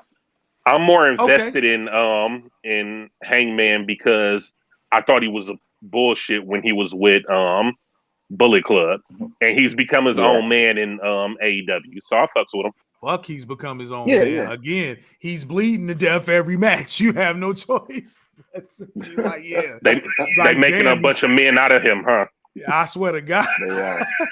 Somehow I'll make a man out of you. Anyway, Mulan. But anyway, Rock, I know you don't have a whole lot of investment into that particular thing, but just outside, just randomly outside looking Adam in. Cole, fuck Adam Page. Okay. Adam Cole, fuck Adam Page. There it is. Well, you heard him. I'm still, you know what? And for the record, I was with Teek because he was the one forgotten dude at the Bullet Club. He was the guy that I didn't care about in the whole elite situation. He was wearing a noose around his neck, remember? Well, there's that too. I'm still not really sold on him as an in-ring competitor. I think Adam Cole's a better wrestler. So, in my opinion, he needs to prove himself by having a classic match. Yeah, so but until then, it's got to be Adam Cole to me. But Hangman is the classic. Like they're portraying him as like the DDP. You know, like DDP wasn't the great in-ring wrestler. Nah, it was but just the classics though. It was I get you. He needs some classics, but I mean the Diamond Cutter and the Buckshot Lariat. It's like that's what you watch a Hangman match to see. Yeah, where he gonna pop that buckshot out at? You know. Mm-hmm. Yeah, I mean, I agree. I loved his promo. I like Adam Cole more, but I love the promo against Adam Cole. That shit was cool. He was like a cock buckshot, and the sound heard around the world was boom or something like that. I was like, damn, that was kind of dope. That's pretty dope. That was fire. He was sitting Indian style in the middle of the ring on some, story time type shit. That was actually cool. I was one of my favorite, probably my favorite Adam Page promo, and I don't have a lot of favorite. And I think they've had some real good back and forth because he was like, "Oh, how's it feel?" Like he came to Adam Cole, was like, "How's it feel to see how all your homies left you behind and started this great thing, and then you had to come crawling back to us?" You know what I'm saying? And it's like, hey, that's real. They back and forth has been hilarious. You know who else's back and forth has been fucking phenomenal, and that actually leads us into another match that we have to talk about. MJF versus CM Punk dog collar match coming up. The build for this has been excellent, and it's to the point where people in my Discord was like, "Yo, this should be the last match on the show," and I'm like, "No, stop that! It should not because it's not a title match, but it is the most hyped match of the show. So for that reason, I think it should maybe start the show because if there was no title match this time, then it should have been because this is like the match we were waiting for months. And who wins? Who you got? MJF, bro. What did you hear me say? Did you not hear me say screw jobs all night? Where's Wardlow? do we get the Wardlow turn tonight? That's a good. MJF always has a trick up his sleeve, though. He always. Oh, you think they're gonna save that for Double or Nothing? They're gonna save that for Double or Nothing because Wardlow is gonna be finally. He's gonna be that big dude that everybody want him to be. I mean, now he has a finisher that's completely over. Although I did like the Casualty of War better, but hey, that's gonna kill somebody. Symphony. I think that's why you gotta stop doing it. Yeah, you don't want to kill somebody out there. You're right, but the Powerbomb Symphony, the crowd is all day. Hey, the crowd you come is down your neck come down the wrong way on his knee while he fucking tiger kneeing you. Man, you gonna be fucked up tonight. Not Tiger. Tiger. Tiger. Yo, no, but this is definitely. I think MJF because MJF has everything to gain here, and Punk has nothing to lose. He takes the L. He's still over. It doesn't change anything. But MJF is ascending. You know what I'm saying? Like before our eyes, like MJF is becoming a main event player. And I think for that to happen, he has to do it. But it's going to be shenanigans, of course. I don't want to see MJF and CM Punk fight anymore. And I also feel like their feud has been a good enough feud for Wardlow to get his face turned in. That's just my opinion. Yeah. If they would have saved this to Double or Nothing, I would have understood, because what needs to happen is Wardlow needs to act like he's going to give MJF the ring, and then he don't do it. And then he watch MJF get beat. That's what I want to see happen. Like watch MJF take a go to sleep, or he watches MJF, because you noticed in one of those matches, CM Punk was pulling out all his old moves. MJF would take a Pepsi plunge from the top rope. I think you use Wardlow in a way where like he teases the turn probably one more time at this show. Okay. Double or Nothing is when it and then happens. Double or Nothing, they do something crazy like Wardlow is the special guest enforcer or something like that. And then they do the Mike Tyson. They do the Tyson, Stone Cold thing. You know what I'm saying? Where Tyson comes in all DX, and then at the end he counts to 3 for Stone Cold and he turns on, gives him the bow. You know what I'm saying? So he's gonna have to count to 3. I see that happening. And then quickly that sets up a program between MJF and Wardlow. The first person that MJF is gonna throw at Wardlow is the person that Wardlow been having the most beef with is Sean Spears. So so he's gonna throw him at Wardlow first, and then eventually they're gonna fight, because it's gonna be like, I don't want to see that Pinnacle. I don't want to see that get stretched out. I want to see Wardlow murder everybody once he goes face. Like that's true also. Because they're gonna try to attack him. He's got to kill everybody right then. Take Sean Spears out, beat him with his own chair. Fucking give MJF the Powerbomb Symphony. I think you do have to stretch that out. Walk off with CM Punk into the sunset. Yeah, you do got to stretch it out, because once it happens, then Sean Spears is done. You know what I'm saying? Like all those guys are, he's going to be moving forward. So you want to drag it out so that these people can have a little something to do. Because you're saying he ain't got no story after that, huh? Yeah, I think it's a wrap. Yeah, no, Sean Spears will be back doing matches on Dark again. Yeah, I totally agree. Yep. So I'm saying MJF, because maybe the possibility of just the heel thing continue. I mean, obviously the heel thing is going to continue, but his loss in the heel thing continue, especially. I'm gonna say MJF too, because I feel like they're gonna fight one more time at Double or Nothing. I think they'll do one more gimmick match at Double or Nothing. So MJF gonna win by cheating once again. MJF definitely. What you think, our resident hater Rock Knowledge? What you think?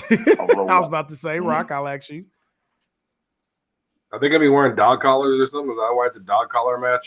Yeah, they're gonna be stuck. Are they attached together on a chain? Yes, attached to each other. Classic dog leash match. It's happened before. Strap match, but around the neck. Yeah, it happened in the 80s. Sounds safe. No, not at all. That sounds very safe. I don't know. I don't know. Real BDSM style. I don't know. Can't call it about real BDSM. I'm probably gonna say MJF. MJF's probably gonna win because CM Punk doesn't need to win. There you go. That's what I think. True. That's big. I feel like Punk should be putting over the young guys at this point. So, and like Ram said, he's better than you when you know it. Mm-hmm. And you know it. He said, "I'm better than the best in the world." Absolutely, bro. He could. This is when the sign of somebody that's good. Like MJF turned face for like a whole half an episode. Yeah, he did. And everybody was believing the shit. Like, damn, he pulled everybody. That's how you know somebody's good, when you can just like flip a crowd like he does. Like, come on, man. Like this dude, is good, man. Like he's damn good. I completely agree. He's my my favorite bad guy in wrestling within the last 3-4 years, and he hasn't given me anything to sway that opinion away from. Literally, he's my favorite heel. Dude is off the chain. Yeah. And to think, this guy called me chubby at the Nile. That's funny as hell. Yeah. Now he said, "Hey chubby, come by." He said, "Hey chubby, come buy a t-shirt." Now he's calling everybody mid and shit. Hey, so speaking of so let's get into some tag team action. So we have a 3-way tag team championship match. The champions Jurassic Express, Jungle Boy, and Luchasaurus are defending their belts against both the Young Bucks and Red Dragon. Title could go either way. Who wins this? Anybody but the Bucks. Anybody Red but the Dragon. Bucks? Red Dragon. I hate the Bucks. I think it's Red. Same. I think anybody but the Bucks. But I also feel like Jurassic Express has kind of cooled off over this time, like to me anyway. Mm-hmm. Like Christian is going to cost Jurassic Express the title because they're building to a Jungle Boy Christian feud. Christian Cage, yeah, that could be cool. So that would be cool. So he'll do something. He'll mess it up. I can see that. I don't know. I don't know if he's gonna mess it up blatantly to show that he's turning on them, or if it's gonna be the slow build where, oh man, I was trying to hit them and I hit you. You know. Oh well, remember Christian is also in the. He's in that ladder match though, right? Oh yeah, which we'll get into next since we're talking about that. But yeah. Oh, so do you think that he's not going to accompany them to the ring if he's in the ladder match? Yeah, maybe not. That's tough. I still say Red Dragon. Yeah, me too. I want to see Red Dragon do it. I would like to see Bobby Fish do something besides be on crutches. Yeah, they need a big win so people can get behind them. Like, so they're not just Adam Cole's homies. That they need to do something. Yeah, so that would definitely be give them some gold, cause a little bit of inner tension because now they got gold surrounding Adam Cole, but he ain't got no gold. Do some shit. I want to see that. Whoa! All right, what's next? There's a large, besides the 2 pre-show matches that we already talked about. There's a bigger pre-show match which involves somebody that I didn't even know was still around, but we'll get into that in a minute. A bigger pre-show match. Yeah, no, literally, no, it's crazy. We're almost at 2 hours. Pre-show don't matter. Okay, it's so big that it's on the pre-show. Gotcha. I'm right. I'll talk to you guys about that off the grid. All right, let's get into. There is a 6-man tornado tag team match. It'll be the Andrade Hardy Family Office, Andrade El Idolo, Matt Hardy, and Isaiah Cassidy of Private Party, and they're going to be taking on Darby Allin, Sting, and the Spanish God and TNT champion Sammy Guevara. Who wins that match? Tornado Trios match. It ain't going to be the Family Office, that's for sure. The guy that's I feel like Sting and Darby and Sammy gonna wipe these dudes up. Exactly. That's the give the audience what they want match right there. Everybody wants to see Sting, Darby, and Sammy go over. Everybody want to see that. See some Scorpion death drops and everybody keep in mind whose contract. Danhausen is gonna. We're also gonna have Danhausen under the ring. He's gonna curse somebody. Oh yeah. Hey, keep in mind. There's a certain someone who has a relative in this match whose contract is up next week. Will we see him make an appearance? Maybe not necessarily in a match or be involved. No, not yet. I hope not. God, why? They already said it's happening, so we just don't know when. Piece on it, but me and Rand already seen this. We saw the Hardys fight the Young Bucks before they went back to WWE. I saw the Hardys last run. I don't need to see I haven't seen it. So go watch it on streaming. That's why you're gonna watch it at this time. We don't need to see it again. They old and broke. I agree with you, but that don't mean it ain't gonna happen. But I agree with you because I do feel like who wouldn't want to be like, all right, let's have one last run together as brothers. But this Matt Hardy, oh man, is kind of mid. So I don't think like you don't instantly get the magic back. This Matt Hardy is kind of trash. Like he's just like this overblown Vince McMahon character who's just like so how did he transform back into freaking Hardy Boys Matt instantly? He talked about it on another platform, and he mentioned that or his own, should I say, and he mentioned that some guy, I guess, that he used to learn under the Italian Stallion, that the Big Money Matt character is loosely based on that because I guess in their book he had mentioned that they got screwed by dude. Like he wasn't really making sure like they was getting paid and stuff like that. So he said the whole purpose of the Big Money Matt character was just to have like this janky, like a janky promoter dude type dude where hey you give right exactly because it based on something that really happened to them in real life. Has he slowed down since the concussion when he fell off that ladder? Is that when he started transitioning into this role? I can't remember too many more matches after that. I think so. I think it was more like, and it's funny because he's still doing ladder spots and stuff, but it's not as intense. I think he's keeping it light. You know, my man he got the baby Hardys over there. He got 3 of them that he got to worry about. And he cracked his head on concrete. So like Rand saying, I don't see them being the high flying Hardys no more. Yeah, I don't need to see high flying Hardys at this point because he's not going to kill himself. Not going to go back to deleting shit because that's too far of a jump from where he at now. So and he still says that in the midst of delete is just now a catchphrase. It has nothing to do with that character. He can but you know what I mean. He's not going to be that guy. What you mean?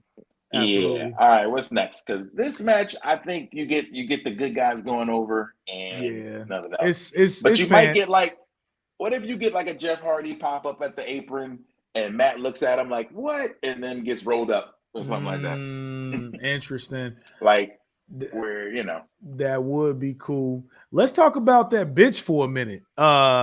We ain't gotta talk about it. She winning. Oh yeah, this is quick and easy. Yeah, Jay's gonna come out looking like money. Angie Martinez. Angie Martinez. What? Yo. No, bro, don't do Takan. Claudette Ortiz, like sir. Claudette Ortiz. Oh god damn! Not Claudette Ortiz, City High. Really, this is what we doing, right? I mean, Christina Milian. No, Christina Milian don't have no ass. All right. I don't know nothing about Ty Conti. I mean, she's all right, but she's not gonna. She ain't Jade, and I mean, I think it's gonna be a side.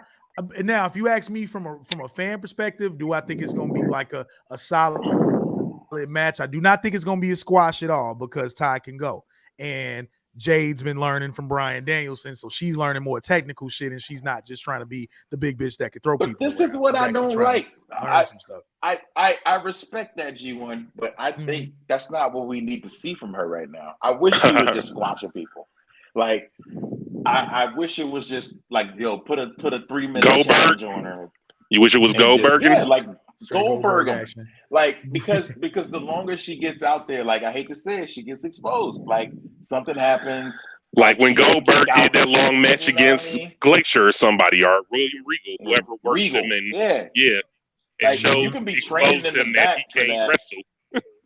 You can be training in the back for that stuff, but I just don't want to see you in long matches because things happen with her. And like we saw, I think it was like a week ago where she just didn't kick out. I understand. Wait a minute. I get it. Now we getting like, I think she just got a little tired. She just didn't hear something. Maybe she had a bell rung. I don't know. But like the longer the matches go, there's more of a chance of a mistake. So I would like to see her squash people. Okay. And she's not fighting Britt. She's not fighting, Thunder Rosa. Exactly. That's what I was about to say. She don't got no competition until she fighting Britt. And I think once she fight Britt, Britt's whole crew and Britt need to jump her. That's the only way you're gonna take Jade down. You're gonna have to jump her backstage. Now speaking of Britt, if it ain't Rosa, if it ain't even Nyla Rose, or Riho or something, she should be squashing these chicks. I feel you. Man, you got a point. You know what I I mean, I said that's Black China. That is Black China. She should be a lot. Yeah, I would. No agree. Rob Kardashian. No Rob Kardashian. That's Black dudes. China. Right. China for dudes. Yeah, that's true. You know what I'm saying? Jade slapped a few guys. So yeah. But yeah, Jade Cargill definitely. I would say winner. I think we all would agree on that. So I ain't even gonna go around That's the table unanimous. for that. Yeah. Let's get 29-0. Is that what it be? 29. Yeah, and then we spoke briefly of the Good Doctor. Her Dr. Britt Baker, DMD, taking on Thunder Rosa. AEW Britt Baker Women's Championship on the line. What you think? Good match, but Britt's winning. Britt is Baker. Be able to top their street fight, that they had. Right. Way Hell back. yeah. Hell yeah. Unfortunately, they can't top that. But that was cold. It should be a good one. Yeah, but Britt wins. Britt Baker, aka maybe she cheats though. Yeah, she got her crew with her. She's Adam Cole's baby, so that brings Britt is things the doctor. Perspective. She is the good doctor. The good but Rock, not so good doctor. Rock, you know about her? Yeah, Britt Baker. No, but I don't think Thunder Rosa's winning either. So Britt Baker. Cool. All right.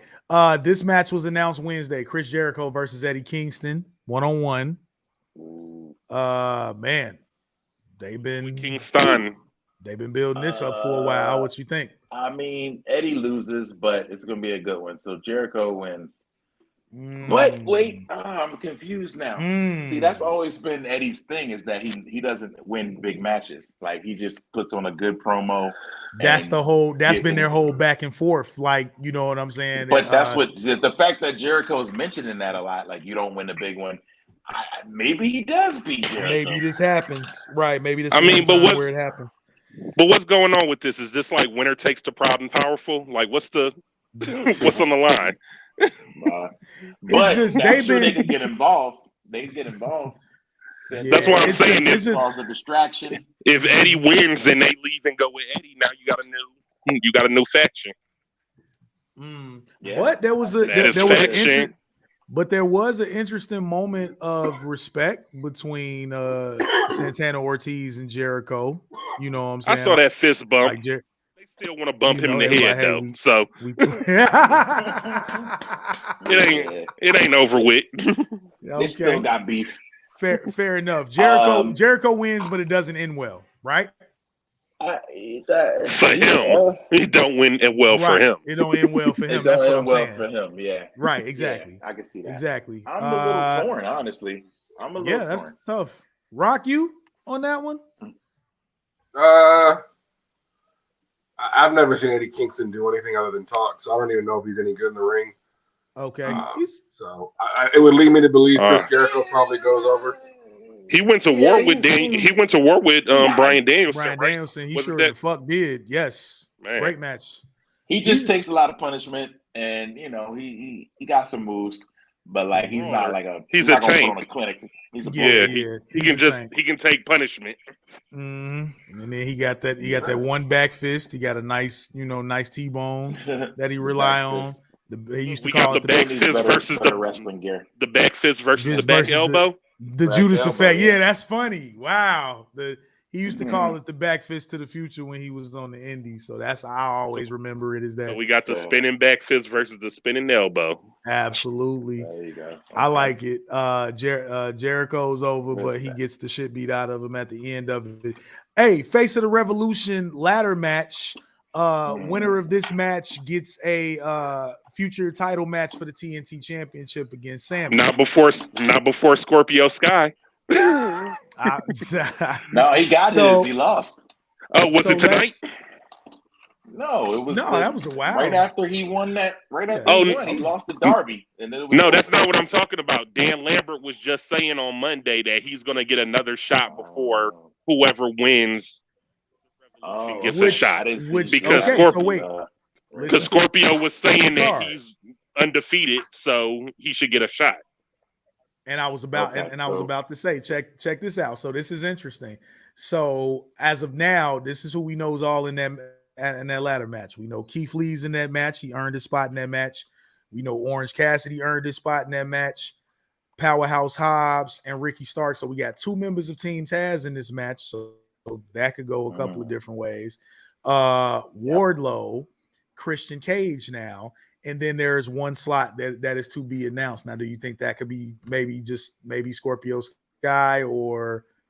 No, because he said he wasn't doing it again because he already won it. So I wouldn't think that Cody Rhodes. It's gonna be Cody Rhodes. It's Cody. It's Cody. No, it's gonna be Shane O'Mac. Oh shit! Yo, I honestly have no idea who's going to win that match. Ricky Starks. Let's do something stupid like that. That's where Jeff Hardy will debut. Right. We ain't gonna be able to call that until we know who this 7th person is. That's gonna determine. Do you think? Okay, so you think it's possible that whoever that person is just gonna win it? You think that's possible? That they've done that before at like that match. They've definitely done that before, though. Shit, y'all breaking up. Keith Lee's winning that match. Period. Keith Lee should win. Yeah, it's possible that it's a new signing too. If depending on if that maybe they're going to sign all of Nia Jax's bad takes. Is a new signing. Oh shit! They're going to sign all of Nia's bad takes. Yo, I think we should take this moment, or at least before the end. We have to now recant and we got to strip her retroactively. We got to strip her of her Snack of the Year championship trophies. I am just befuddled at some of the nonsense out of her mouth. Wait. What did I miss? Because this is the first time I'm hearing this from you. Okay, go ahead. G1. Go ahead. Yes. Is that all the matches? No. It is not. We got this card never ends. No. The only match match that we haven't talked about yet is Jon Moxley versus Bryan Danielson. Woo. Mm-hmm. Oh, Gene versus DB, huh? Everybody's gonna bleed. Everybody we're gonna bleeds. Get blood. We're gonna get blood, and I think it don't even matter who wins, but I think Mox goes over. But this is like the beginning of a beautiful friendship. Right. Rock, I don't know if you've been keeping up with the banner between them two, but in short, Bryan Danielson presented the idea of him and Jon Moxley basically being AEW's 2-man power trip and just taking other wrestlers under their wing and showing them how to tap into their violence more so than anything. Jon Moxley responded the following week, "Hey, I can respect that, and you got a hell of an idea, but I usually don't team up with people until I bleed with them first. So you gotta." So we're gonna see like a classic match. They both gonna be beat up and bloody. Yes, they're gonna shake and have a bloody man hug in the middle of the ring, and hell yeah, it's off to the races. Hell yeah, and then they fuck around and just start really beating the hell out of people who is a team. They're gonna be the AEW 2-man power trip. This is Stone Cold and Triple H. Yeah, that's pretty cool. I'm here for it. I'm with that. I want to see that. Hell yeah. I think Mox is gonna win, especially since he just came back from recovery and stuff like that. So I think that's gonna be his big welcome back. Besides when he came back. Yeah, I forgot he's sober now. And then good for him. Dope. Shout out to Mox. Super dope. I'm surprised. I mean, I don't think that this is gonna be all the matches, is it? But I'm surprised we ain't got no House of Black versus That's actually that pre-show match that the pre-show. didn't miss. Oh, okay. House of Black versus Death Triangle with Eric Redbeard, actually, since what's the name? What's my little Power Ranger name? Ray Phoenix. Yeah, since he's not there. Yeah, they bringing in Eric Redbeard. Oh shit, that's big. And maybe Maybe that's why it's pre-show because he's whack. But yo, this is like is. the WWE main event show. You stupid. You funny as hell. You got Neville. You got Rowan. You got The only person the only two Buddy. people in this match that haven't been in WWE. You heard him, he are said Brody Buddy Lee. King and Vincent, not Buddy Lee. It's not- Buddy Lee. Y'all- No, I can't stand you or Teek this with is this like Buddy Lee shit. Y'all in these damn jeans. the WWE main event classic kickoff show. Yo, I'm extremely mad. All they need is Enzo. I'm mad Brought to you by 205 Live.